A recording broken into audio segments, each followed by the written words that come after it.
I'm back with Rob Zombie over to this desk, and it's like and all Joe. the tables with people eating dinner right there. This is the greatest part coming up. I can't do this. Yeah. You know, because I'm gonna switch over to them. I used so to you freak don't out miss when it. I had fucking bank tellers. I used to you're in the line. It doesn't make any sense, right? But the line of I'd have to deposit my check. And I'd be in the line and four more Watch people. how embarrassed Joe gets. Totally know that feeling. He thinks Rob Zombie's a guitar player. I like that Rob with my Zombie own, only not, sings. Family that lived in the house, but an uncle came over. I can't deal with dealing. Talking to Uncle Bill. I'll be upstairs. Call me when he leaves. Yeah, and then it's crazy that a guy like you winds up singing in front of fucking thousands of people, playing guitar in front of thousands of people. I wish I could play guitar in front of people. It doesn't bother me. It doesn't matter. It's a festival. It's 100,000 people. I'm like, who gives a crap? It's crazy. So there's two people out there that want to say hi. I'm like, oh, that's weird. Yeah, especially if they're right in front of you. Like how embarrassed Joe is. One of the weirdest He's trying to shows figure it out in his comic brain has to right do now. is He's all high. shows where there's a tiny audience. Like the Comedy Store His at 1 brain's o'clock in the morning, going. and there's 5 people. Wait a minute, I think I remember him playing guitar. It's 500 people, no problem.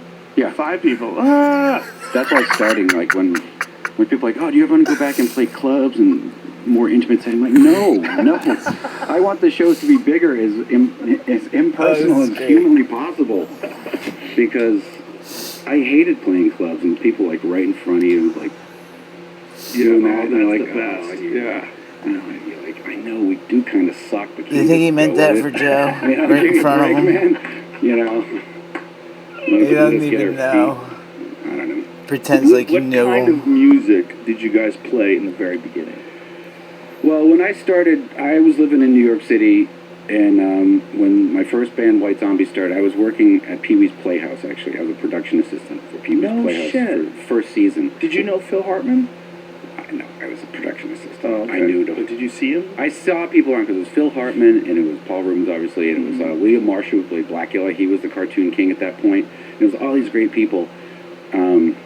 Larry Fishburne, was Cowboy Curtis. That's right. I'm trying to think who else was there. Wow, I forgot he was on it. The only interaction I ever had with anybody was Paul Rubens, and I was standing there, and he walked by, and he goes, "Where's the bathroom?" I was like, "It's right there." That's it?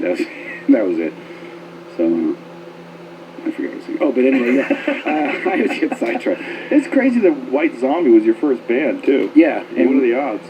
It was weird because we didn't play any covers, and nobody really knew how to play when we started. We sort of invented sound based upon completely not knowing what you're doing. Rob Zombie. Really? Yeah.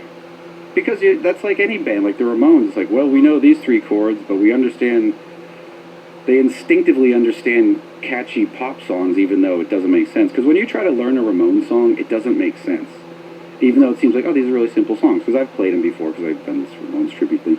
And verse, chorus. Wait, verse again, 2 choruses, then another. They're so catchy, but the structure is so odd, because you could tell they were just sort of inventing this thing. And that's how I felt with us. Because I had this weird idea, let's never play conventional drum beats. Which is like saying, let's never make the song fun for anyone to listen to. I got over that, but it just, I